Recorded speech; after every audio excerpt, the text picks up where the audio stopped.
مسجد نبوی شریف میں ایک نماز کا ثواب 50,000، مسجد حرام شریف میں ایک نماز کا ثواب 1,00,000۔ ادھر ہی رہنا ہے، اب میں تیسری مرتبہ پوچھ کے اگلی بات کرنا چاہتا ہوں۔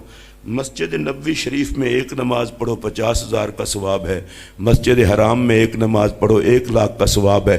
کوئی بندہ ادھر ادھر نہ دیکھے، یہ ثواب تو آج کل ہے، ذرا مجھے ان کا ثواب بتائیں جو حضور کے پیچھے پڑھتے تھے۔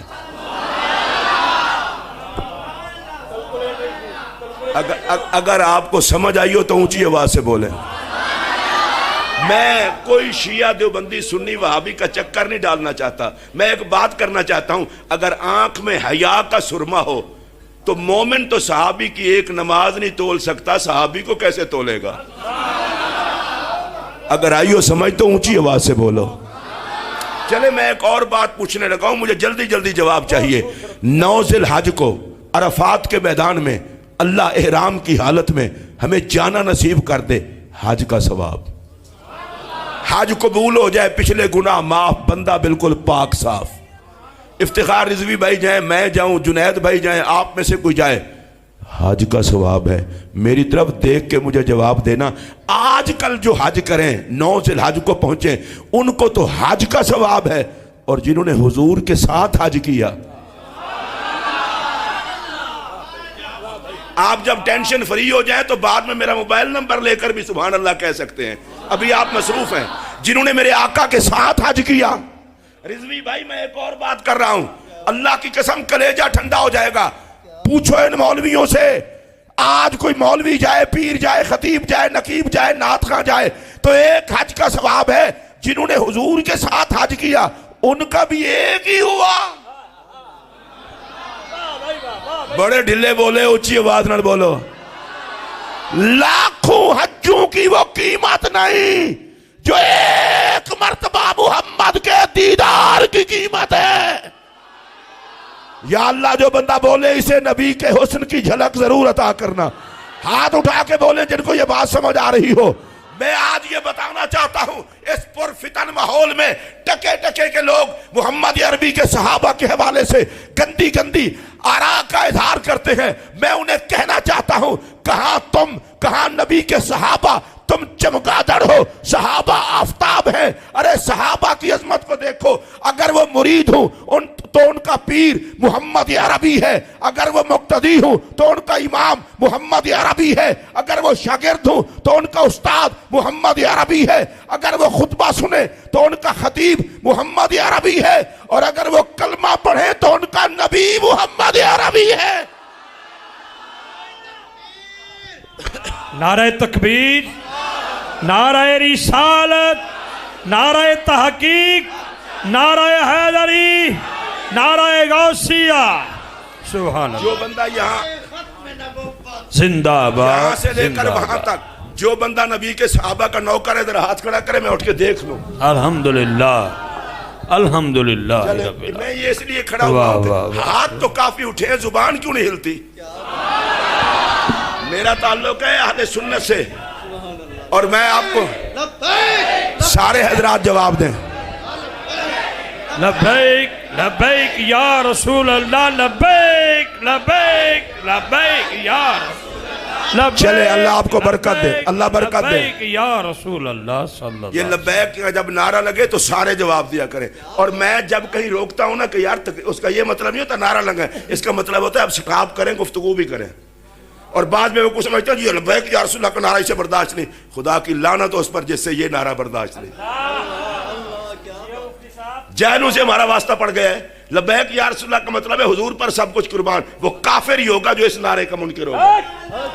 بہت اچھے بھائی، لبیک لبیک لبیک یا رسول اللہ، لبیک لبیک نعرہ حیدری۔ یہ تو مصطفیٰ سے وفا کا نعرہ ہے، نبی پر سب کچھ قربان کرنے کا نعرہ ہے۔ اب یہ ٹکے ٹکے کے جاہل ہمیں سمجھائیں گے؟ یہ نعرہ لگائیں، ضرور لگائیں، اور یہ سمجھ کر لگائیں۔ نعرہ لگانا آسان کام ہے، یہ تو باب خادم سے پوچھو نا نبھانا کتنا مشکل کام ہے۔ اور میں نے بابا آپ کی وجہ سے کہا ہے، وہ تو میرے بھائی تھے، وہ جامعہ نظامیہ میں مجھ سے 1 سال جونیئر تھے. ہمارے اساتذہ ایک کچھ ہیں. وہ جب وصال ہوا تھا تو میری ایک تقریر بھی وائرل ہوئی تھی. میں نے کہا اتنا تو کسی بھائی کو بھی دکھ نہیں ہوگا جتنا ہمیں ہوا ہے. بس بادشاہ لوگ ہیں نا، وہ جس کسی میں جو مرضی لگا دیا. اب سنیے، میں صحابہ کی بات کر رہا ہوں، نبی پاک کے صحابہ. اور اگلی بات میں کروں، مصطفیٰ پر قربان ہونے والوں کے قائدین کی جماعت کو صحابہ کہا جاتا ہے. سلامت رہیں آپ. ہمیں اہل سنت، اور میں مسجد میں کلمہ پڑھ کے کہہ رہا ہوں، یا رسول اللہ کہنے والوں میں آج تک پاکستان کا غدار پیدا ہی کوئی نہیں ہوا. یہ بات ہے، الحمدللہ رب العالمین. اگر آپ کو سمجھ آئی ہو تو اونچی آواز سے بولنا. آپ سنی لوگ ہیں، بادشاہ لوگ ہیں، جن کا عنوان ہی ہو لگیاں نے موجہ، ان کو کیا پتا کیا ہو رہا ہے. اہل سنت میں غدار کبھی کوئی پیدا نہیں ہوا. اور میرے مسلک کو یہ اعزاز حاصل ہے، آج تک میرے مسلک کے کسی بندے نے پاکستان پر پہرا دینے والی فوج پہ کبھی حملہ نہیں کیا. یہاں تو ایسے ایسے بغیرت بھی ہیں، رہتے بھی پاکستان میں ہیں اور پاک فوج کے دشمن بھی ہیں، لیکن ہم اس فوج کو سلام کرتے ہیں جو میرے وطن کی سرحد پہ پہرا دے رہی ہے. میرا اگلا جملہ سننا توجہ سے، لکھا ہوتا ہے پاک فوج کو سلام. ہمارا کلیجہ ٹھنڈا ہوتا ہے. سلام ان جوانوں کو، ہم سوئے ہوتے ہیں اور وہ دشمن کے آگے سینہ تان کے کھڑے ہوتے ہیں. وہ گولی وطن کے سینے پہ نہیں لگنے دیتے، اپنے سینے پہ کھا لیتے. میں اس فوج کا احترام کرتا ہوں، میں اس فوج کو سلام کرتا ہوں. لیکن تم سے ایک بات کرنے لگا ہوں، جو فوج تمہارے وطن پہ پہرا دے ان کو تو سلام کرتے ہو، اور صحابہ اس فوج کا نام ہے جس نے محمد پہ پہرا دیا ہے. میں دوبارہ یہ جملہ دہرانا چاہتا ہوں، صحابہ اس فوج کا نام ہے جس نے محمد پہ پہرا دیا ہے. اور میں مسجد میں بیٹھ کے کہہ رہا ہوں، جو پاک فوج کا غدار ہے وہ پاکستان کا غدار ہے. جسے پاکستان سے پیار ہوگا اسے پاک فوج سے بھی پیار ہوگا. لا الہ الا اللہ محمد الرسول اللہ. میں کلمہ پڑھ کے یہ کہہ رہا ہوں، جو صحابہ کا غدار ہے وہ میرے نبی کا غدار ہے. جسے مصطفیٰ سے پیار ہوگا اسے محمد کی فوج صحابہ سے بھی پیار ہو. جنتی جنتی جنتی جنتی. اور سنیے پھر توجہ سے، نبی پاک کے تمام صحابہ یہ فوج ہے میرے نبی کی. اچھا میں ذرا دھیمے لہجے میں ایک بات کروں، میں کسی کو کافر کہہ نہیں رہا، اور رضوی بھائی کہنے کی ضرورت بھی نہیں. ہر کافر کو پتا ہے کہ وہ کافر ہے. بہت اچھے بھائی، بہت اچھے. ہر کافر کو پتا ہے کہ وہ کافر ہے.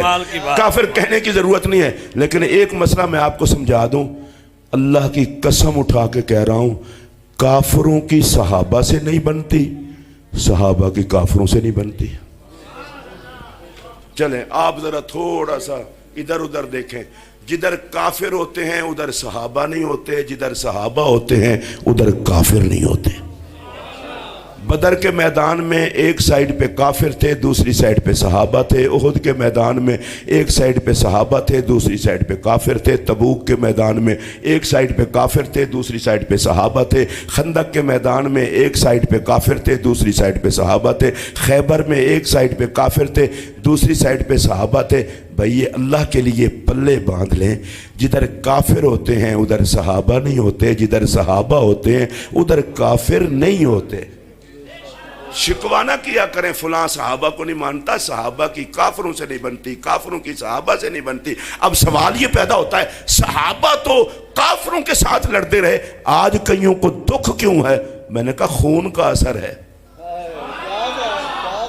صحابہ نے کفر کے ایجنٹوں کو وہ ضربیں لگائی ہیں، قیامت تک ان کی نسلیں تڑپتی رہیں گی صحابہ کے خلاف. اور مسلمانوں کے آقا سے صحابہ نے وہ وفا کی ہے کہ قیامت تک کا ہر مسلمان محمد کے صحابہ کی عظمت کو سلام کرتا رہے گا.